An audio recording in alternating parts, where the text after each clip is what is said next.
수요 리바이블에 오신 여러분을 주님의 이름으로 사랑하고 축복합니다. 자, 우리 계속해서 사무엘상 우리 책을 보고 있습니다. 자, 이제 사사시대 말기 이스라엘 백성들을 지난주에 보았죠. 사무엘이 경고했어요. 주님도 경고했고요. 야, 너희 왕 세우면은 어떠한 일이 일어날지 알기라도 하고 있는 거냐. 진정한 왕이 여기 계시는데 야, 그 왕이 필요 있겠니? 라고 경고했음에도 불구하고 초대 왕으로 사울이 세워지게 되죠. 지난주까지 그 사울이 세워지기 바로 직전까지 사사시대 끝부분에 과연 이스라엘 백성들이 얼마나 이게 참 미련했고, 정말 오늘 찬송대로 미련하고 약하나 정말 미련하고 약했던 민족이었는지를 좀 돌아보았습니다.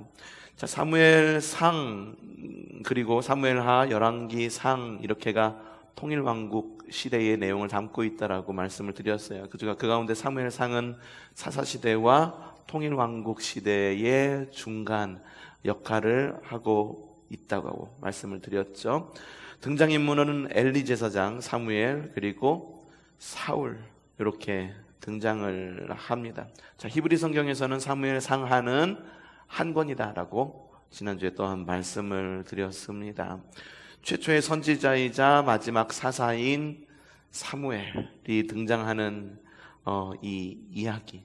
당시에는 엘리 제사장이 그 사사시대의 끝에 그 전반적인 얼마나 이스라엘 백성들이 타락했고 얼마나 주님의 뜻에 맞춰서 살지 못했는지를 단적으로 보여주고 있었죠. 엘리 제사장도 이 굉장히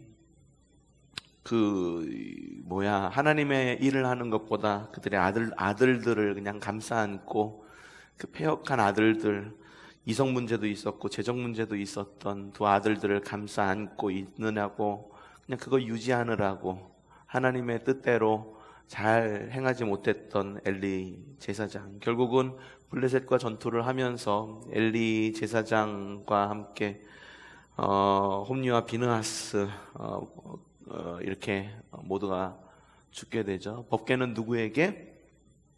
블레셋 족속에게 빼앗기게 되게 됩니다. 하지만 블레셋 족속에게 빼앗긴 이 법궤는 블레셋 족속이 섬기는 다곤 신상이 있는 그들의 신전에서 굉장한 물론 초자연적인 일을 나타내게 됩니다.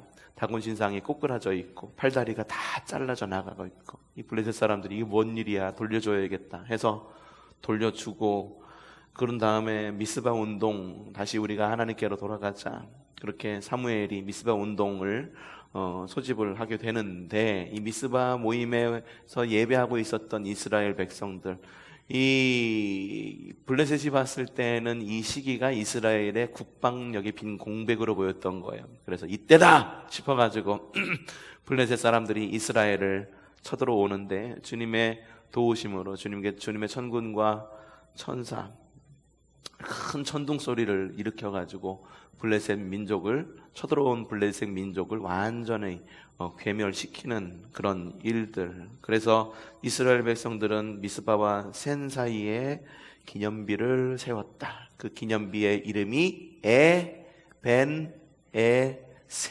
에벤에셀이라고 여러분에게 말씀을 드렸습니다. 그럼에도 불구하고 백성들이 왕을 요구하죠. 사무엘도 나이가 들어서 다 이제 노쇠하였습니다. 후계자가 있었었는데 그 후계자들이 엘리 제사장의 아들들만큼 타락하지는 않았지만 제사장의 역할을 충분히 감당할 정도로 자질이 있었던 사람들은 아니었었어요. 뇌물을 받았죠. 돈을 굉장히 좋아했어요. 뇌물 받고선 판결 내리고 그러니까는 하나님께서 보시기에도 그렇고, 장로들이 또한 계속해서 왕을 요구합니다. 차라리 이럴 거면은 왕을 주세요. 제사장이 그 역할도 못하고 아들들도 그 뒤를 잇지 못하는데 차라리 왕을 주셔서 국제적인 흐름에 맞추어서 우리가 좀 잘 나라를 이렇게 세울 수 있게 해주세요 라고 이야기합니다. 사실 이거는 신명기서가 쓰여질 때부터 예고한 거죠. 신명기서 어떻게 쓰여진 건지 여러분에게 말씀을 드렸는데 기억하실지 모르겠어요. 이스라엘 백성들이 출애굽 1세대가 있고 출애굽 2세대가 있었죠. 그런데 출애굽 1세대가 모두 광야에서 다 죽게 됩니다. 1세대 가운데에 가나안 땅에 들어가는 것은 여호수아와 갈렙뿐이었었어요. 다 진멸해 버립니다. 하나님께서. 그리고 출애굽 2세대가 이제 가나안 땅에 들어가게 되는데 가나안 땅을 앞두고서 1세대는 출애굽을 하자마자 시내산에서 하나님께서 주신 십계명을 받았어요. 그리고 십계명을 어떻게 받았는지, 그 과정 가운데 어떠한 일이 있었는지를 눈으로 보았고 경험했어요. 근데 2세대는 그게 없었거든요. 전해 듣기로만 하고. 그래서 주님께서 이 십계명에 대한 이야기를 풀어서 너희가 들어가면은 이 십계명이 너희의 법이 되어야 된다라는 것을 알려주기 위해서 기록한 책이 바로 신명기입니다. 신명기. 그러니까 십계명에 대한 주석이 바로 신명기라고 봐도 무관할 정도로 하나님과의 관계, 이웃과의 관계에 대한 이야기가 자세히 적혀 있죠. 근데 이 신명기에 뭐라고 적혀 있었냐 하면은, 야, 그 땅에 들어가 가지고선 주위에 있는 나라들이 왕을 세우니까 너희가 왕을 세우고 싶은 생각이 들거든 이라는 말로 적혀 있는 부분이 거기서 나옵니다. 그러니까 주님께서 미리 걱정하신 거예요. 미리 걱정하신 거예요. 야, 이게 국제적인 흐름이라고, 이게 최신 유행이라고, 최신 세팅된 최신 어떤 그런 모습이라고 이렇게 가고 싶은 마음이 들거든 이라는 주님의 한탄 섞인 그런 걱정이 있었는데, 아니나 다를까 이스라엘 백성들이 시간이 지나고 분명히 주님께서 사사도 주고 선지자도 주고 그랬는데, 그랬음에도 불구하고 왕을 달라, 이럴 바에는 차라리 왕을 달라. 하나님이 마음이 아프셨죠. 사무엘에게 이야기합니다. 야, 그냥 들어줘라. 부모 이기는 자식 이기는 부모가, 거꾸로 얘기했네요. 자식 이기는 부모가 어딨니?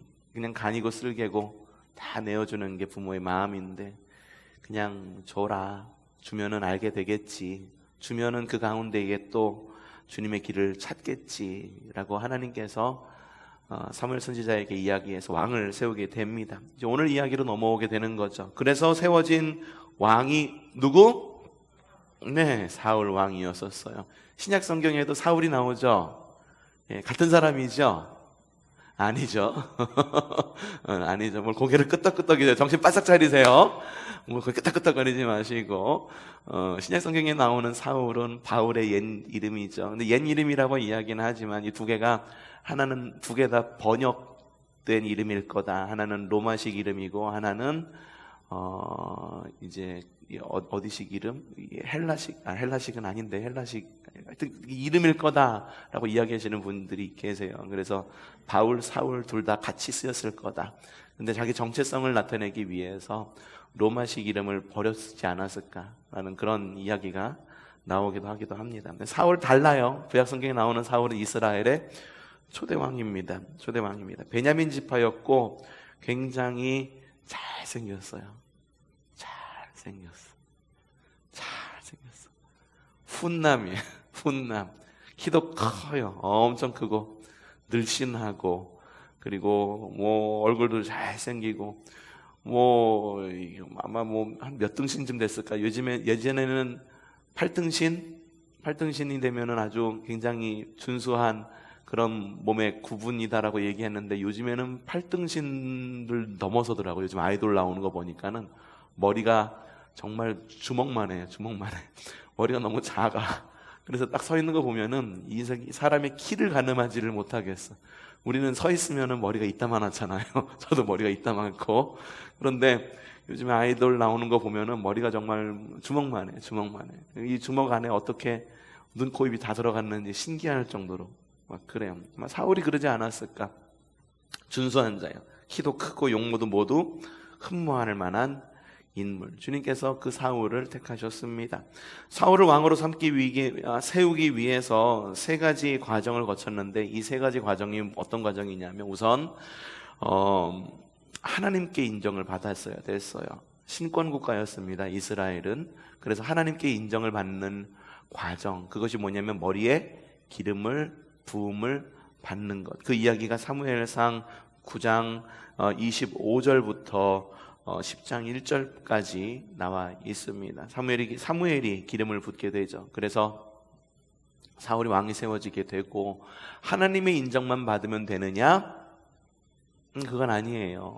어쨌든 하나님이 세우신 왕이지만 사람들을 이끌 리더십이기 때문에 사람들의 인정도 받아야 됩니다. 그래서 백성의 대표인 장로들에게 인정받기 위해서 장로들이 이제 제비뽑기를 하죠. 그래서 딱 사울이 뽑히게 됩니다. 그리고 전쟁에 나가서 큰 성과를 내야 됐습니다. 그래서 암몬과의 전쟁에서 승리해서 백성들에게 굉장한 큰 인기를 얻게 되죠. 그래서 사울이 큰 인기를 얻게 됩니다. 백성들은 역시 우리 선택은 탁월했다고. 그리고 사울의 인기는 이제 연예부 기사 그리고 정치부 기사의 탑으로, 이제 제일 탑으로 올라오게 되죠. 이게 중요해요. 사람의 인정을 받고 하나님의 인정을 받는 것. 우리가 사역자로 쓰임 받을 때 혹은 직분자로 쓰임 받을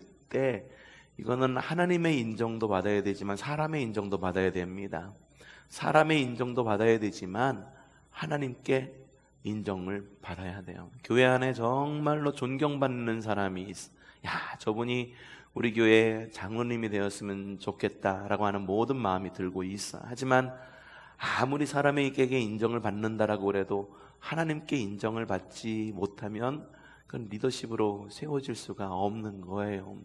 그럴 때는 교회에 장로로 세움을 받아도, 권사도 마찬가지, 집사도 마찬가지, 세움을 받아도 교회 내에서 무리를 꼭 일으키게 됩니다. 하나님의 뜻을 구하는 것이 아니라 자기 뜻 구하게 되고, 똑똑한 척 다 하고 그러면서 교회의 일을 하나님이 일이 아닌 사람의 일처럼 막 끌어가게 되죠.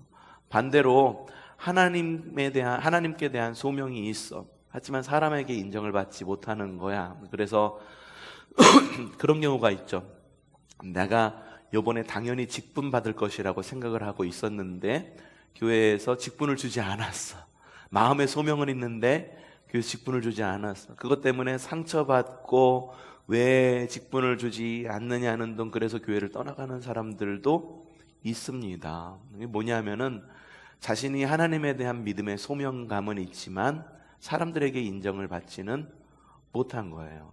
저 사람이 장로감이다, 권사감이다, 집사감이다, 인정을 받지 못한 거죠. 물론 사람들에게 인정을 받고 하나님께 인정을 받은 것 같아서 직분을 주어도 그것에 합당하지 않는 삶을 살아가셔가지고 참 어려움을 겪는 그런 경우도 종종 있기도 합니다. 그럴 때는 언제나 좀 목사는 가슴을 치면서 후회를 하게 되죠.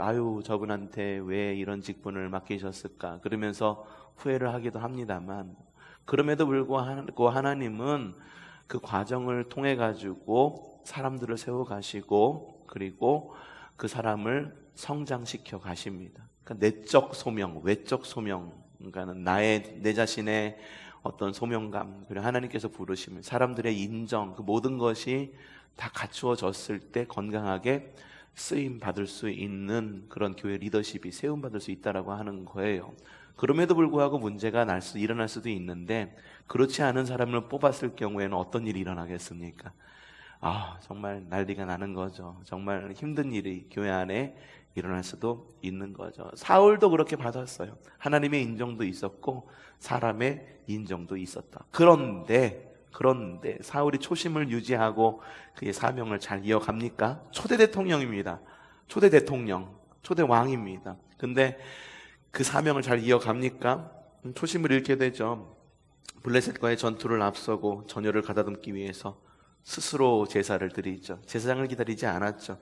제사장이 해야 될 일이 있고 왕이 해야 될 일이 분명히 있는데 제사장의 일을 자기가 훔친 거예요. 그래가지고 제사를 드리다가 순종이 제사보다 낫다라고 하는 쓴 말을 듣고, 또 아말렉과 전투에서 자신의 공적을 세우기 위해서 기념비를 세웁니다. 앞서 있었던 에베네셀에서의 기념비와는 굉장히 다르죠. 에베네셀에는 하나님께서 지금까지 우리에게 도우셨다라고 하는 주님을 찬양하고 주님을 높이는 기념비였어요. 근데 이 기념비는 뭡니까? 자신의 공적을 나타내기 위한 기념비. 이거를 세웠단 말이죠. 근데 이 실수는 다윗도 범합니다. 다윗도 범해요. 기념비를 직접 세우지는 않았지만 자기가 얼마나 정치를 잘하고 있는지 인구계수를 명령을 합니다. 인구계수는 보통 하나님의 명령에 의해서 하게 되어 있어요. 그런데 두 번의 인구계수가 있었죠. 출애굽을 하면서 인구계수를 하고 가나안 땅에 들어가면서 인구계수를 하고. 그런데 다윗은 스스로 명령을 합니다. 사람들에게 야 한번 통계 한번 내봐. 내가 얼마나 정치를 잘하고 있는지. 그런 마음이 앞섰을 겁니다. 그리고 자신의 기념비를 세우기 위해서 그렇게 했더라고요. 우상이에요. 우상입니다. 무엇보다도 하나님을 경외하지 않게 됩니다. 야, 내가 왕인데, 그래도 왕인데 빳빳하게 고개 들고 악신에 사로잡혀 번뇌하게 되죠. 다윗을 하나님께서 왕위를 삼겠다라고 하자 다윗을 시기합니다. 내 아들 중에 왕이 세워져야 되는데 다윗이 세워진다는 걸 시기하죠. 결국 블레셋과의 전투에서 전사하게 됩니다. 사울의 이야기는 최초의 왕, 이스라엘의 최초의 왕이라고 하기에는 너무 짧게 기록이 되어 있어요. 이 존재감이 첫 왕임에도 불구하고 잘 드러나지 않죠. 마치 다윗으로 가기 위한 하나의 다리 정도로 여겨지게 되죠. 왕은 이래서는 안 된다. 사울의 이야기가 계속 나오면서도 사울의 이야기보다도 다윗의 이야기에 훨씬 치중하고 있는 것을 볼 수가 있어요. 사울의 이야기가 나오면서 서서히 사울은 페이드 아웃이 되고 다윗은 페이드 인이 됩니다. 그래가지고 점점 부각되죠. 다윗은 상당히 인간적인 스토리를 가지고 있는 인물이었었습니다. 그 이야기를 들어봐도 성공과 실패, 배신과 우정, 사랑과 음모, 로맨스, 살인, 미스테리, 그 어느 것 하나 빠지지 않는 아침 드라마에나 나올 법한 굉장한 스토리를 가지고 있는 사람이 다윗이에요. 아마 다윗의 이야기를 아침 드라마로 누군가가 글 잘 쓰는 사람이 글을 쓰면은 데이트 칠 것 같지 글이 시트 칠 것 같지 않아요. 물론 일반 사람도 봐야 되기 때문에 다윗이라는 이름은 안 쓰고 다보기 이런 식으로 해가지고선 그래서 그런 이야기 해가지고서 아침 드라마로 만들면은 인기 굉장할 겁니다. 이런 인간적인 매력이 있은 사람이었었어요. 하나님은 그래서 사무엘을 통해 다윗을 선택하게 되죠. 자, 봅시다. 사무엘상 16장 7절 말씀에 다윗을 뽑는, 다윗에게 기름을 붓는 그런 모습이 나오고 있습니다. 자, 읽어볼까요? 자, 시작. 그러나 주님께서 사무엘에게 이르렀다. 너는 그 준수한 겉모습과 큰 키만을 보아서는 안 된다. 그는 내가 세운 사람이 아니다. 나는 사람이 그렇게 판단하지는 않는다. 사람은 겉모습만 따라가 판단하지만 나 주는 중심을 본다.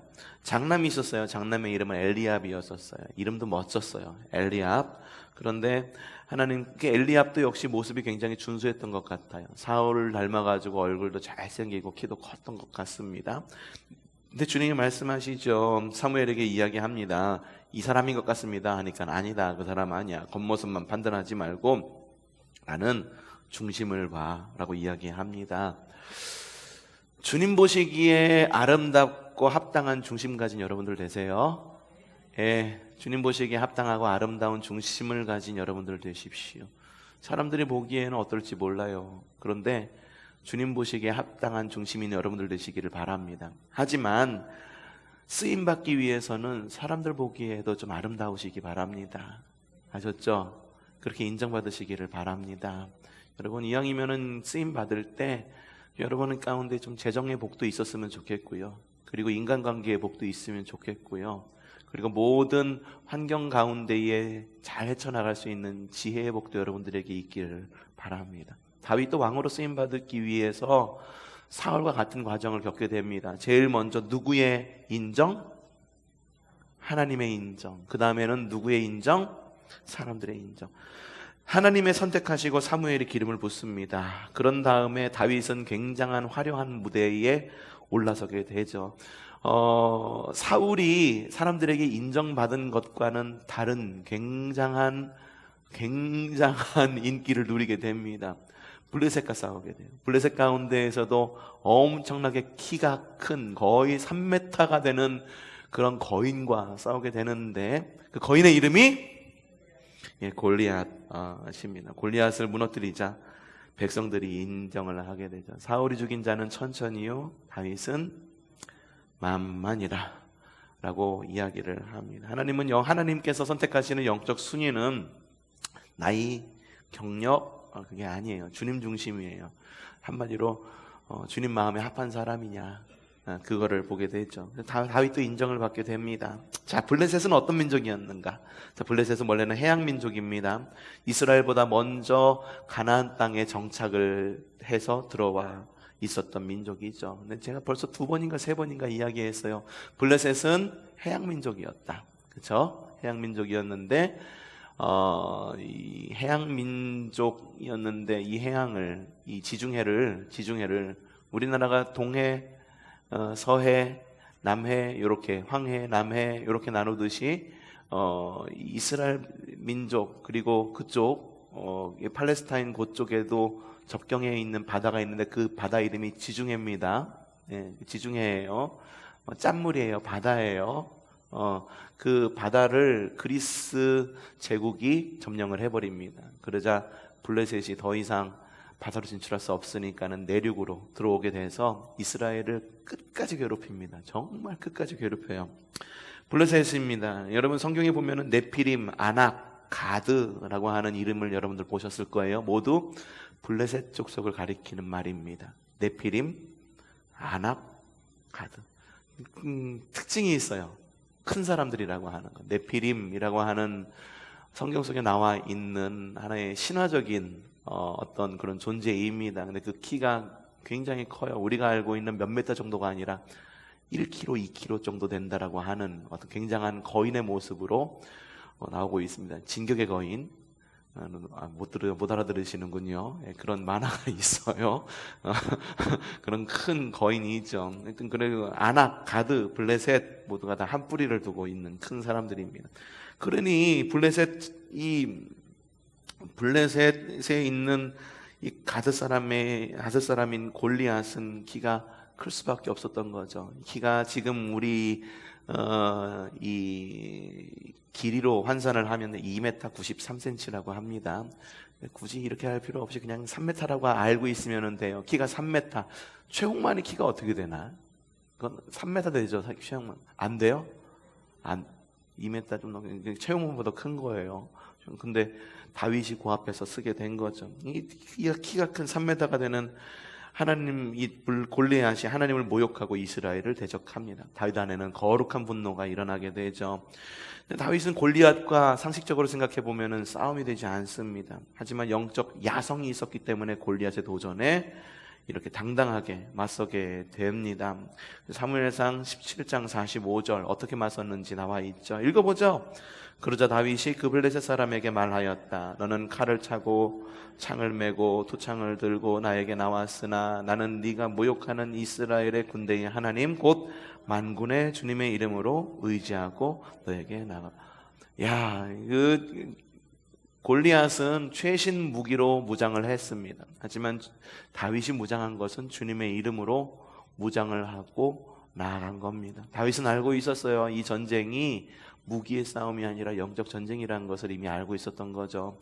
전쟁의 양상에 따라서 무기를 달리해야 합니다. 영적 전쟁은 영적으로 준비가 되었고 영적으로 대해야 합니다. 하지만 영적 전쟁이 아닌 다른 전쟁인 경우에는 무기로 대항을 해야 되는 경우도 있습니다. 육신의 질병도 마찬가지입니다. 육신의 질병이 영적인 질병이 분명히 있어요. 하지만 영적인 질병이 아니라 정말 말 그대로 의사에게 가야 되는 질병이 분명히 있습니다.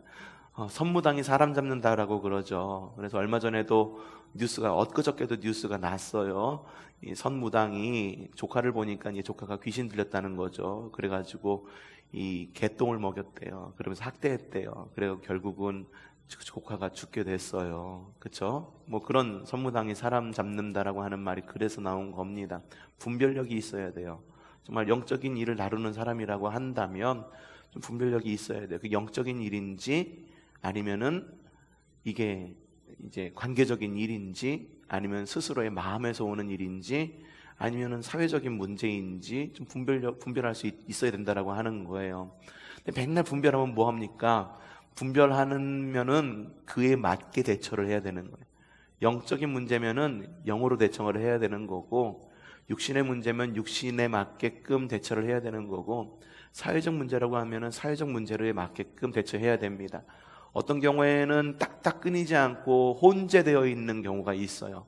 그러면은 기도하면서 모든 면에서 잘 될 수 있도록 기도하고 개인적인 노력도 필요하게 됩니다. 대부분의 경우 혼재되어 있어요. 뭐 딱딱 나눠지기 힘들어요. 그렇기 때문에 우리가 기도와 간구 그리고 몸이 아플 때에는 병원도 가셔야 됩니다. 몸이 아픈 경우에는 마음이 아파서 몸이 아픈 경우도 있습니다. 영이 아파서 몸이 아픈 경우도 있어요. 몸이 아프기 때문에 마음이 아픈 경우도 있고 몸이 아프기 때문에 영이 아픈 경우도 있습니다. 그럼 주위에 보면은 아실 거예요.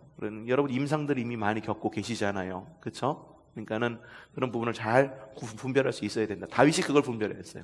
이 싸움이 영적인 싸움인지 아니면은 영적으로 대적해야 되는 건지 아니면은 말 그대로 칼과 창으로 싸워야 되는 건지 분별했을 때 다윗이 봤을 때 이건 영적 전쟁이었다라고 하는 거죠. 그럼에도 불구하고 영적 전쟁만은 아니었다. 그래서 주님께서 다윗을 훈련을 시키셨죠. 이미 오래전부터 훈련을 시키셨죠. 지팡이와 막대기를 다루는 방법과 함께 물매를 다루는 법.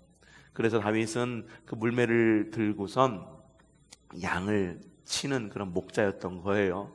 근데 목자의 일을 했던 그 다윗이 가지고 있던 귀한 달란트, 물매를 던지는 능력이 굉장히 탁월했던 이 달란트, 이 물매가 굉장히 군사무기였었어요. 처음에는 군사무기였어도 이 목동들의 무기였는데 군사무기로 사용되기도 합니다. 성경에 보면은 물매를 던지는 사람이 물매를 정확히 던지는 사람이 몇만 명, 몇천 명 이래갖고 성경에 군사의 어떤 그런 모습을 군대의 모습을 그리는 모습도 보이는데 이 무기를 잘 다룰 수 있었던 사람. 주님께서는 다윗을 평상시를 통해서 그냥 평상시의 다윗을 통해서 연습시킨 거예요. 여러분, 저 영적 전쟁이라는 것이 있을 때 특별한 기도로 이기느냐 그런 경우도 있습니다. 하지만 그 전쟁에서 이기고 지는 것은 평소에 내 영성에 달려 있어요. 대부분의 경우에 평소에 내 영성에 달려. 평소에 내가 영성을 어떻게 갈고 닦았는지 위기에 닥쳤을 때에 이 위기를 어떻게 극복할 것인지는 평소 영성에 달려 있는 거예요. 그러니까 여러분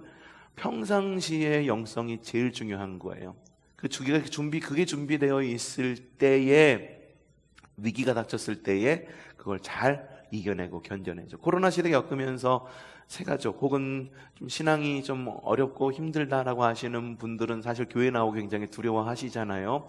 괜찮다. 오늘 새벽에도 말씀을 드렸지만 정부 공식 발표가 교회 안에 있었던 예배를 통한 전파는 없었다. 하지만 교회 안에서 있었던 식사나 개인적인 모임들을 통해서 전파되는 일이 있었다라고 이야기를 합니다. 예배 괜찮아요. 나오세요. 라고 얘기해도 못 나오시죠. 왜 그럴까요? 이게 평상시에 갖고 있었던 그 마음이 작용을 하는 거예요. 평상시에 가지고 있었던, 평상시에 키워주지 못한 거죠. 평상시에 잘하지 못한 거죠. 그러다 보니까는 계산을 하게 되는 거죠. 코로나 끝나면 나가겠습니다. 가슴이 아파요. 10%로 줄였을 때의 그 인원 20%로 늘어도 늘기가 쉽지가 않아요. 이미 두려운 마음이 그 마음 가운데 있기 때문에 평상시에 있었던 영성을 들여다볼 수 있는 거죠.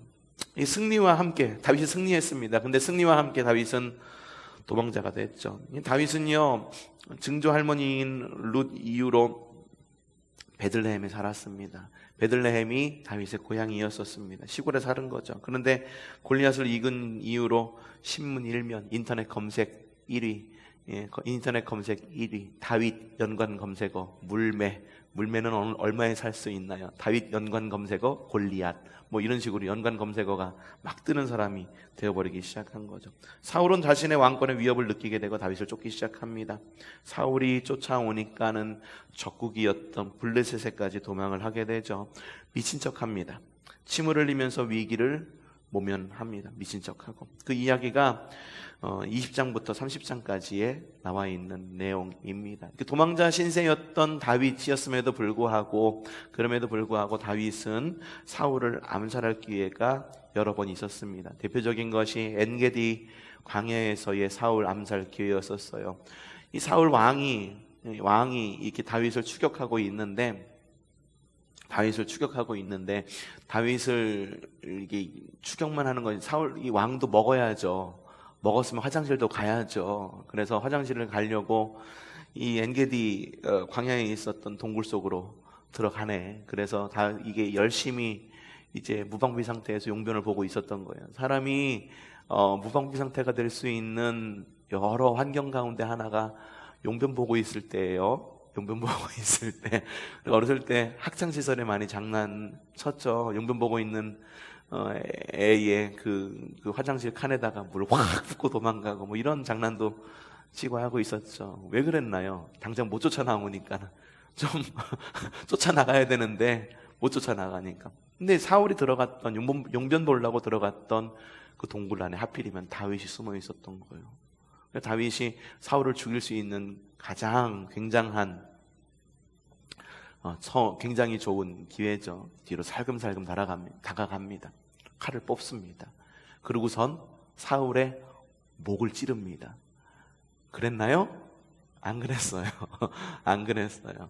사울의 옷자락만 살짝 뱁니다. 그리고 사울이 나오자 내가 당신을 죽일 수도 있었습니다. 하지만 죽지 않았습니다. 옷자락만 뵙니다. 당신은 하나님이 세우신 왕이기 때문에 내가 당신의 왕권을 인정하기 때문에 당신을 직접 죽이지는 않습니다. 그렇게 다윗이 이야기를 하죠. 제가 풀어서 이야기한 거예요. 그리고 다윗의 마음을 대변한 겁니다. 그럼에도 불구하고 계속해서 이 다윗을 쫓아다니죠. 또 한 번은 십광야에서 있었습니다. 이 텐트를 치고 잠을 자고 있었는데 다윗이 그 텐트 안으로 몰래 들어가게 되죠. 죽일 수 있는 절호의 기회입니다. 사람이 무방비 상태가 될 때 또 다른 때 어떨 때 자고 있을 때 무방비죠. 여러분 잠 잘 주무세요. 그냥 무방비 상태가 될 정도로 잘 주무셔야 하십니다. 그게 건강해질 수 있는 비결이에요. 하나님이 사랑하는 자에게 잠을 주신다. 사랑 많이 받고 잠 열심히 잘 주무십시오. 몸이 아파서 못 주무시면은 그 몸이 아픈 것을 치유를 기도하십시오. 그래서 잠을 잘 잘 수 있게. 마음이 아파서 영이 아파서 잠을 못 주무시면 하나님께서 치유하시기를 기도하시고 깊은 잠을 잘 수 있도록 여러분 그렇게 기도하시기를 바랍니다. 사울도 역시 하나님께 사랑을 받았나 봐요. 깊은 잠을 자고 있었죠. 다윗이 들어가가지고선 사울을 죽일 수 있었지만 사울의 심장에 칼을 겨눌 수도 있었지만 그곳에서 창과 물병만 갖고 나옵니다. 다윗은 도망자였어요. 그리고 마상도 있었습니다. 마상이라는 말 아시죠? 문상은 아세요? 문화상품권. 옛날 말인데 이미 지나간 말인데 마상은 뭘까요? 무슨 상품권 같죠? 마음의 상처라는 이야기. 마상 입었어.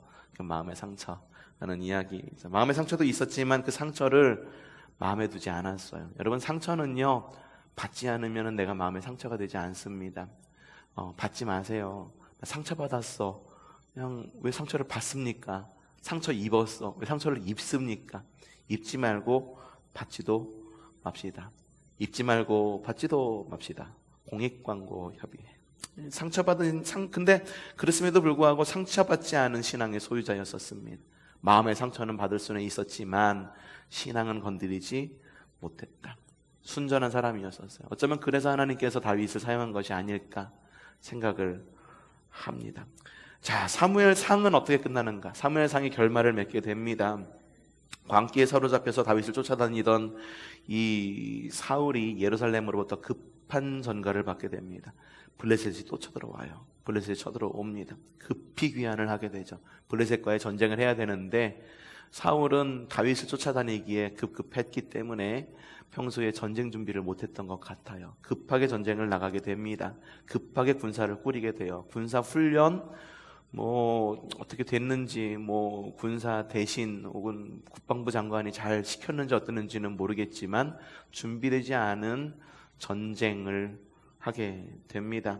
결국 어떻게 됩니까? 길보아 산에서 자신의 아들들 모두 전사하게 됩니다. 자신이 그렇게 아끼던 아들들을 다 전사하게 됩니다. 그 가운데에는 다윗과 친밀한 친구의 관계에 있었던 누구? 요나단도 있었어요. 요나단도 전사를 하게 됩니다. 전투에서 패배하게 돼요. 사울은 전투에서 패배하게 된 이후에 죽게 되는데, 이 죽음도 굉장히 장렬하게 죽음을 맞이하면은 모르겠는데 스스로 목숨을 끊게 됩니다. 그렇게 해서 사울의 마지막은 굉장히 비참하게 끝을 맺게 됩니다. 자, 다마가기 우리 한번 읽어보고 마치도록 하겠습니다. 여러분, 다마가기 맨 마지막 장에 있습니다. 4페이지에 있을 겁니다. 자, 읽어보죠. 우리는 사울과 다윗을 비교하기를 즐겨합니다. 야구에 비유하자면 사울은 4번 타자, 그리고 다윗은 대타 선수로 역사에 등판했다 볼 수 있을 것입니다. 그러나 사울은 선택받은 비련의 왕이었고, 다윗은 하나님 마음에 합한 왕이었다는 평가를 받습니다. 두 명의 죄와 실수를 각각의 저울에 달아본다면 어느 죄가 더 무거웠을까요? 여러분, 어느 죄가 더 무거웠을 것 같습니까? 사울의 죄? 다윗의 죄? 객관적으로 한번 보세요. 다윗이 유명한 사람이라고 그래가지고선 다윗의 죄가 덜 무거웠을까? 제가 봤을 때는 사울의 죄보다 다윗의 죄가 훨씬 더 무겁습니다. 아마 다윗의 죄들이 훨씬 더 무거웠을 것입니다. 그런데 왜 하나님은 다윗을 그토록 사랑하셨을까요? 그것은 아마도 죄 앞에서의 자색 때문이 아닐까 합니다. 사울은 죄 앞에 언제나 변명이 앞섰고 다윗은 겸손하게 애통합니다. 우리는 죄와 하나님 앞에서 어떻게 반응을 하고 있나요? 여러분, 죄는 분명히 저지를 수 있어요. 여러분, 죄 저지를 수 있으십니다. 죄 저지를 수 있습니다. 문제는 계속해서 습관적으로 죄를 짓는 거죠. 똑같은 죄를 반복하게 되는 거죠. 그거를 내가 알고 있음에도 불구하고 매일마다 회개는 하지만 이 회개가 내 마음 가운데 있는 부담감만 덜어내는 회개 정도. 그러니까는 이거는 하나님 앞에 진정한 회개가 아니라 그냥 내 마음의 부담감만 덜어내는 정도의 회개. 다윗이 탁월했던 것. 다윗의 죄는 굉장히 무거워요. 사울의 죄, 그래봤자, 크긴 크죠. 사울의 죄도 크긴 크죠. 하지만 다윗의 죄에 비교해본다고 한다면, 다윗은 자신의 충신까지 죽입니다. 그쵸? 충신까지 죽이고, 그리고 하나님 앞에 불경하게 대하고, 그리고 간음하고, 이러한 것들, 자신의 꿈을 이루기 위해 가지고 물불 안 가리는 선택을 했었던 사람이 다윗일 수도 있습니다. 그럼에도 불구하고 다윗은 하나님이 사랑하셨던 이유, 그것은 죄 앞에서, 하나님 앞에서의 자세 때문이 있지 아니었을까. 죄를 지었을 때 인정했어요. 대부분의 사람들 죄 인정하지 않습니다. 잘못하면 잘못했다고 인정하면 돼요. 미안하면 미안하다고 이야기하면 됩니다. 미안한 마음이 들으면 미안했어 이 한마디 하면 되는 거예요. 근데 그 말을 안 해. 그래서 그것이 상대방의 마음을 찌르고 그것이 골마 터져서 관계가 회복될 수 없을 정도로 틀어지기도 하고, 그것이 관계에서 끝나면 좋겠지만 그게 관계에서만 끝나지 않거든요. 관계가 틀어지면 꼭 하나님과의 관계까지 이어지게 돼요. 그래서 하나님과의 관계도 서서히 틀어지게 되고 그런 반복을 계속하게 됩니다. 여러분, 죄 앞에서 어떻게 반응을 해야 될까? 하나님 앞에서 어떻게 반응을 해야 될까? 정말 크게 고민을 해야 됩니다. 하나님의 영광 앞에서 우리가 어떻게 반응할지, 그것만큼 죄에 대해서 어떻게 반응을 할지도 역시 우리가 좀 고민하고 그것에 대한 올바른 자세를 잘 세워나가야 된다라고 하는 겁니다. 자, 오늘은 여기까지 공부하도록 하겠습니다.